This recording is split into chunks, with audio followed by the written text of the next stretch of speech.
Halos maiyak si Justin Brownlee sa nangyari sa dulo. Comeback na sana, nawala pa. Hindi biro ang Northport. Nagalimaw si Kadeem Jack, Joshua Monson at Arvin Tolentino. So Barangay Ginebra kontra sa nangungunang team ngayon na Northport Batang Pier. Heto at naka-uniforme na si Jamie Malonzo sa Gin Kings, kung saan mainit naman na naitala agad ni Scottie Thompson at Kadeem Jack ang parehong unang 6 na puntos ng both teams. Naip din agad si Kadeem Jack sa kanyang Statue of Liberty dunk. Well, sa init ng opensa ng Northport, abay natambakan agad ng double digit ang Ginebra matapos ang tres na to ni Joshua Monson. Buti na lang at to the rescue pa rin si Scottie Thompson sa kanyang wing 3-pointer. Nasundan pa yan ng isa mula kay RJ Abarientos off the bench. Nasampal pa sa mukha si Maverick Misi ni Arvin Tolentino sa play na to. Natapos ang unang quarter na ibaba ng Ginebra ang lamang sa 4, 31-27. Second quarter na natiling mainit si RJ Abarientos at Maverick Misi na sobrang laking impact off the bench with already combined 18 points. Dahil dyan finally nakuha na ng Ginebra ang kalamangan at sigawan naman ang lahat sa ginawa na to ni Justin Brownlee. Nag-ala Michael Jordan sa kanyang left-handed layup pero di nauubusan ng bawi si Kadeem Jack. Another slam dunk at layup ni Joshua Monson. Grabe at di mapigilan ng Ginebra ang duo na to ng Northport. Palo na naman sa 10 ang lamang, 57-47. Nabasag na lang yan sa tres na to ni Stephen Holt pero may bawi na naman ng Northport.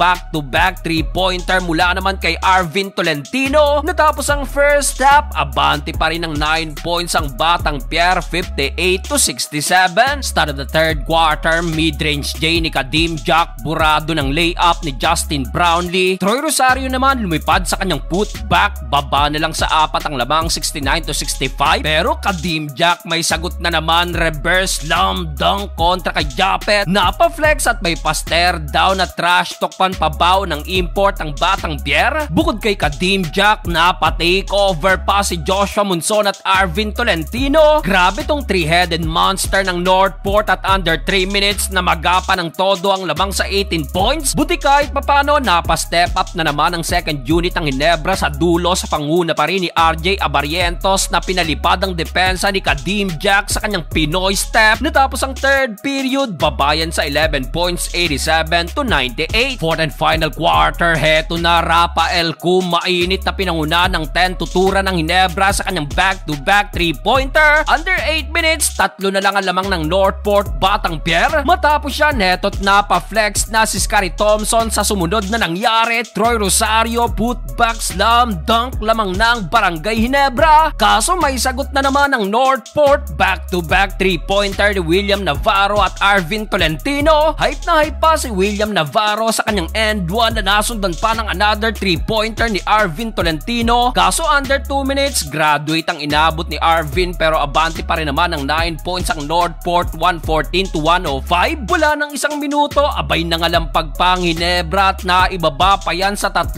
114-117. Last 8 seconds, nakapag-draw pa ng 3-point shot si JB. Pagkakataong makatabla, kaso isa dyan na imintis ni JB, 117-116. Halos maiyak, laking panginayang ni Brownlee. Joshua Monson nag-split din ng free throw, 118-116. Pagkakataon ulit ng Ginebra, kaso sa atake na to nadula si JB. Sayang yun at nanginayang na naman si Brownlee sa huli. Lakas ng Northport, panalo na naman kontra sa SMC team.